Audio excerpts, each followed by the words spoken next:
ஆண்டவரும் இரட்சகருமாகிய இயேசு கிறிஸ்துவின் நாமத்தினாலே ட்ரூத் ஃபார் வேர்ல்ட் சேனல் மூலமாக பார்க்கின்ற யாவருக்கும் ஆண்டவராகிய இயேசு கிறிஸ்துவின் உயிர்த்தெழுதலின் நல்வாழ்த்துக்களை தெரிவித்துக் கொள்கிறேன்.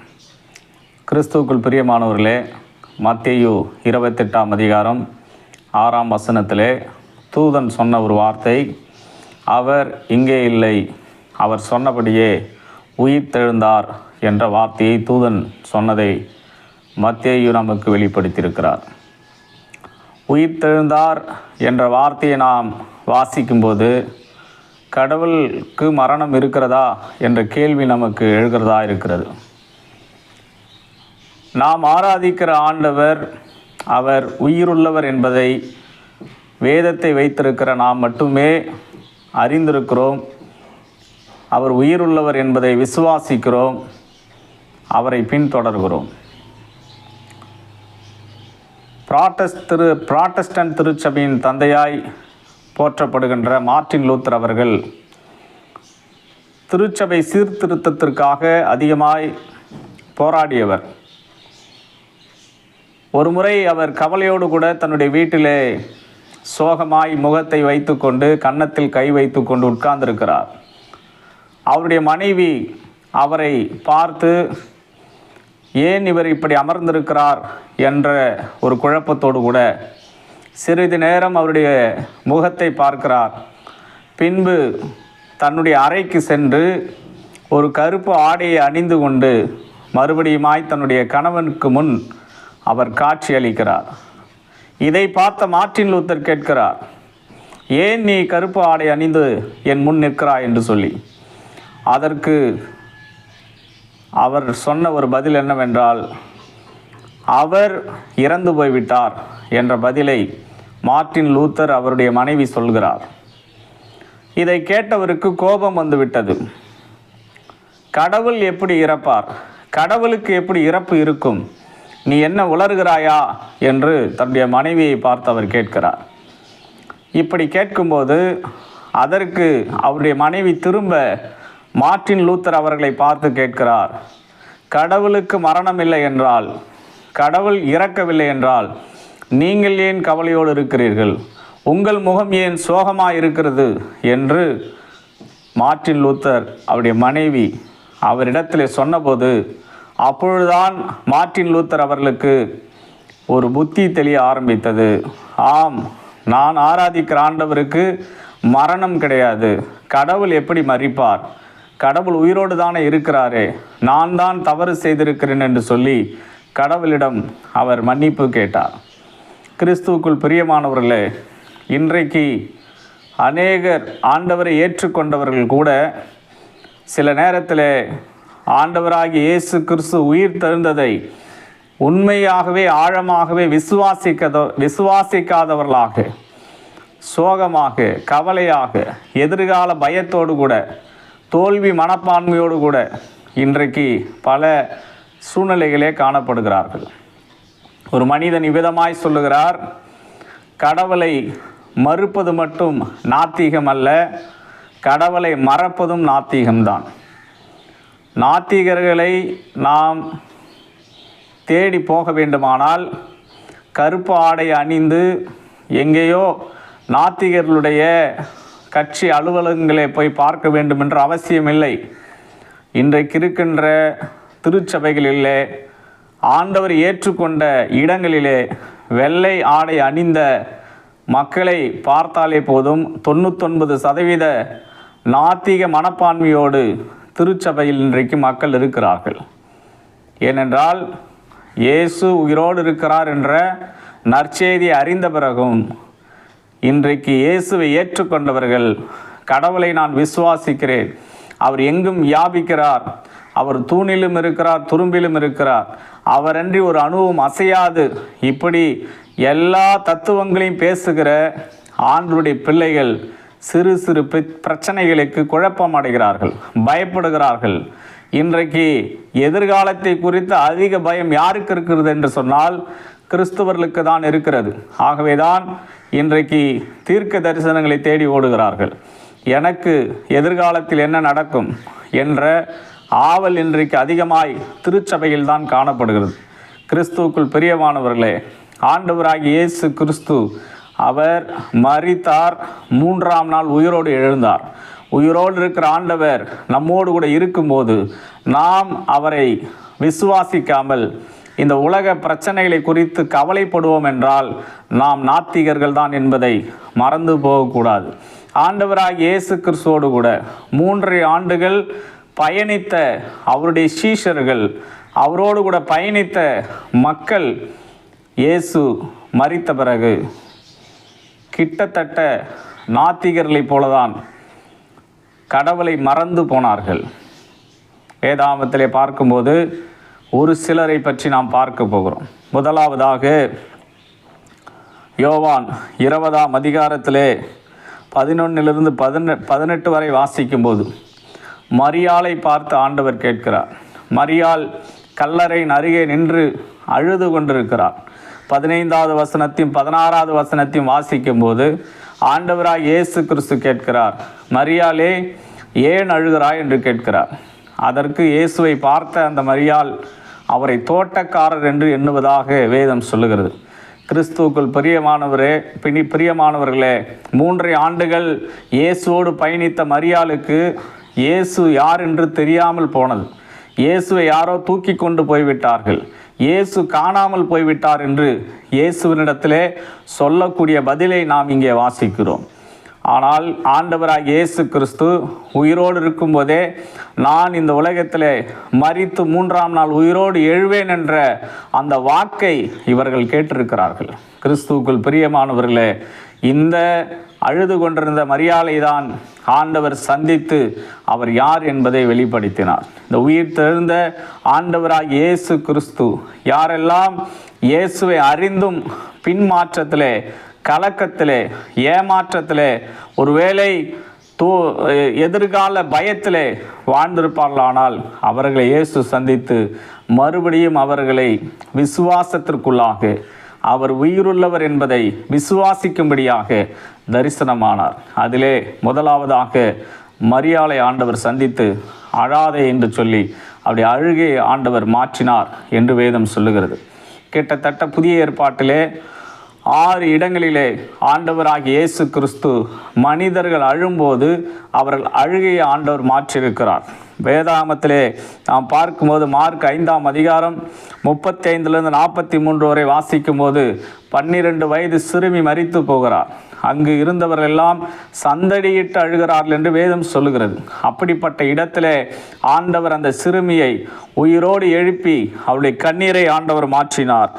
லூக்கா 7ஆம் அதிகாரம் 11 16 வரை வாசிக்கும்போது நாயின் என்ற ஊரிலே ஒரு கைம்பெண், அவளுக்கு ஒரே ஒரு மகன்தான், அந்த மகன் மரித்து போய்விட்டான். அவர்கள் அந்த இயேசு அந்த பெண்ணை பார்த்து ஏன் அழுகிறாய் என்று சொல்லி ஆண்டவர் கேட்டு அந்த மகனை உயிரோடு ஆண்டவர் எழுப்பினதை வேதத்திலே பார்க்கிறோம். யோவான் 11ஆம் அதிகாரத்திலே 1 44 வசனங்களை வாசிக்கும்போது லாசுரு என்ற ஒரு இயேசுவின் சிநேகிதன் மரித்து போகிறார். அங்கு அழுது கொண்டிருந்த மக்களை ஆண்டவர் அவனை உயிரோடு எழுப்பி ஆண்டவர் அவருடைய அழுகையை மாற்றினதை நாம் பார்க்கிறோம். லூக்கா 7ஆம் அதிகாரம் 36 50 வரை நாம் வாசிக்கும் போது அங்கே ஒரு பாவியான ஒரு பெண் தன்னுடைய பாவத்து நிமித்தம் ஆண்டவராகி இயேசு கிறிஸ்துடைய பாதத்தில் உட்கார்ந்து ஓயாமல் அழுது தன்னுடைய தலைமுடியினாலே இயேசுவின் பாதத்தை துடைத்தாள். அப்படிப்பட்ட அந்த பெண்ணை கடைசியாய் ஆண்டவர் பார்த்து, உனக்கு சமாதானம் உண்டாகட்டும், உன் பாவங்கள் மன்னிக்கப்பட்டது, சமாதானத்தோடு போ என்று சொல்லி ஆண்டவராகிய இயேசுக்கு சொல்வதை பார்க்கிறோம். லூக்கா 23ஆம் அதிகாரம் 26 28 வரை வாசிக்கும் போது எருசலேம் குமாரத்திகளை பார்த்து ஆண்டவர் சொல்லுகிறார், நீங்களே அழுகிறீர்கள், எனக்காக அழாதீங்கள், உங்களுக்காக உங்கள் பிள்ளைகளுக்காக அழுங்கள் என்று சொல்லுகிறார். ஆகவே ஆண்டவராகிய இயேசு கிறிஸ்து இன்றைக்கு பிரச்சனைகளோடு அழுது கொண்டிருக்கிற நம்மை பார்த்து அழாதே என்று சொல்வதற்கு தான் அவர் உயிரோடு எழுந்திருக்கிறார் என்று வேதம் சொல்லுகிறது. யாரெல்லாம் கடவுளை பற்றி இன்றைக்கு ஒருவேளை அறிந்திருந்தும் கவலையோடு கூட அழுகையோடு கூட இந்த மனப்பான்மையோடு இருப்போமானால் ஆண்டவராக இயேசு கிறிஸ்து அவர் கண்ணீரை துடைப்பார் என்று வேதம் சொல்லுகிறது. ஏசியா தீர்க்கதரிசனம் 25ஆம் அதிகாரம் 8வது வசனத்திலே வாசிக்கும் போது அவர் மரணத்தை ஜெயமாக விழுங்குவார், சகல ஜனங்களின் கண்ணீரையும் அவர் துடைத்து போடுவார் என்று ஏசியா தீர்க்க தரிசனமாய் நமக்கு சொல்லியிருக்கிறார். ஆகவே நம்முடைய கண்ணீரை அவர் துடைப்பார் என்று வேதம் சொல்லுகிறது. அடுத்ததாக யோவான் 21ஆம் அதிகாரம் 12வது வசனத்தை வாசிக்கும்போது ஆண்டவராய் இயேசு கிறிஸ்து அங்கிருந்த கடற்கரையில் மீன் பிடித்தவர்களை பார்த்து என்னோடு போஜனம் பண்ணுங்கள் என்று ஆண்டவர் அழைக்கிறார். கிறிஸ்துவுக்குள் பிரியமானவர்களே, யாரை இவர் அழைக்கிறார் என்று சொன்னால், யார் இயேசுவை மறுதலித்தார்களோ, சபித்து சத்தியம் பண்ணார்களோ, இயேசு சிலுவையில் அறையப்படும் போது அவரை விட்டு ஓடி போனார்களோ, அவர்களை ஆண்டவர் சந்தித்து தம்முடைய அன்பை அவர் வெளிப்படுத்துவதை பார்க்கிறோம். பேதுரு அந்த கூட்டத்தில் ஒருவராக இருக்கிறார். அவர்களை தான் பார்த்து என்னோடு போஜனம் பண்ணுங்கள் என்று ஆண்டவர் அழைக்கிறார். கிறிஸ்துவுக்குள் பிரியமானவர்களே, இரண்டாவது, யாரெல்லாம் மறுதலித்து போனார்களோ, இயேசுவை மறந்து போனார்களோ, அவர்களிடத்தில் தம்முடைய அன்பை மறுபடியுமாய் வெளிப்படுத்துகிறார். 3 விதமான அன்பு இருப்பதாய் சொல்லப்படுகிறது. ஒன்று, நம்மை நேசிப்பவர்களை நேசிப்பது. இரண்டாவது, நம்மை நேசிக்காதவர்கள் தெரியாதவர்களை நேசிப்பது. மூன்றாவது, நம்முடைய எதிரிகளை நேசிப்பது. ஆண்டவராகிய இயேசு கிறிஸ்துவனுடைய அன்பு எப்படிப்பட்ட அன்பு என்றால், தன்னை எதிர்த்தவர்களை அவர் நேசித்தார், தன்னை அடித்தவர்களை நேசித்தார், தன்னை சபித்தவர்களை நேசித்தார், யார் அவருடைய முகத்தில் எச்சில் துப்பினார்களோ அவர்களை ஆண்டவர் நேசித்தார். சிலுவையிலே அறையப்பட்ட அந்த காரியத்தை சிசேரே என்பவன் ஒரு கட்டுரை எழுதுகிறார். அதிலே சொல்லப்பட்ட காரியம் என்னவென்றால், ஒருவன் சிலுவையில் அறையப்படும் போது யார் சிலுவையில் அறைகிறார்களோ அவர்களை பார்த்து 4 விஷயங்களை அவர்கள் சொல்வார்களாம். ஒன்று, யார் சிலுவையில் அறைகிறார்களோ அவருடைய பிறப்பை பற்றி அவதூறாய் பேசுவார்களாம். இரண்டாவது, அவருடைய தாயை பற்றி அவதூறாக பேசுவார்களாம், தாயை பற்றி சபிப்பார்களாம். மூன்றாவது, அவர்கள் கடவுளை பற்றி தூஷணமாக பேசுவார்களாம். இந்த கடவுள் தான் இப்படி செய்தார் என்று சொல்லி தூஷணமாக பேசுவார்களாம். அப்படி பேசும்போது அங்கே இருக்கின்ற காவலர்கள் யார் அப்படி தூஷணம் பேசுகிறா அவருடைய நாவை இழுத்து கட் பண்ணிடுவாங்க. அப்படிப்பட்ட ஒரு சாபமான வார்த்தையிலே தான் பேசுவார்கள். ஆனால் மத்தேயு 23ஆம் அதிகாரத்தில் ஆண்டவராகிய இயேசு கிறிஸ்து அந்த இடத்துல, பிதாவே இவர்களை மன்னியும், இவர்கள் செய்கிறது இன்னதென்று அறியாதிருக்கிறார்கள் என்று சொல்லி யார் அவரை எதிர்த்தாரோ அவர்களை பார்த்து ஆண்டவர் ஆசீர்வாதமாக பேசுகிறார். ஆகவே ஆண்டவராகிய இயேசு கிறிஸ்து யார் எதிர்த்தார்களோ, யார் சபித்தார்களோ அவர்களை ஆண்டவர் நேசிப்பதை நாம் இங்கே பார்க்கிறோம். மூன்றாவதாக, ஆண்டவராகிய இயேசு கிறிஸ்து யோவான் 20ஆம் அதிகாரம் 26வது வசனத்தில் 8 நாளைக்கு பின்பு என்று வேதத்தில் வாசிக்கிறோம். ஆண்டவராகிய இயேசு கிறிஸ்து மரித்து அடக்கம் பண்ணப்பட்ட பிறகு இவர்கள் எல்லோரும் வெளியே நடமாடவில்லை. பயத்தோடு நடுக்கத்தோடு அடுத்து நம்மை கொன்று விடுவார்கள் என்ற பயத்தில் அறைக்குள்ளாக அவர்கள் ஒளிந்து கொண்டிருக்கிறார்கள்.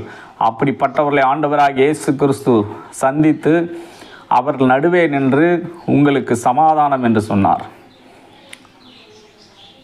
இன்றைக்கு இந்த உலகத்தில் பயத்தோடும் நடுக்கத்தோடும் இருக்கிற மக்கள் எதிர்பார்க்கிற வார்த்தை இப்படிப்பட்ட ஆறுதலான வார்த்தை தான்.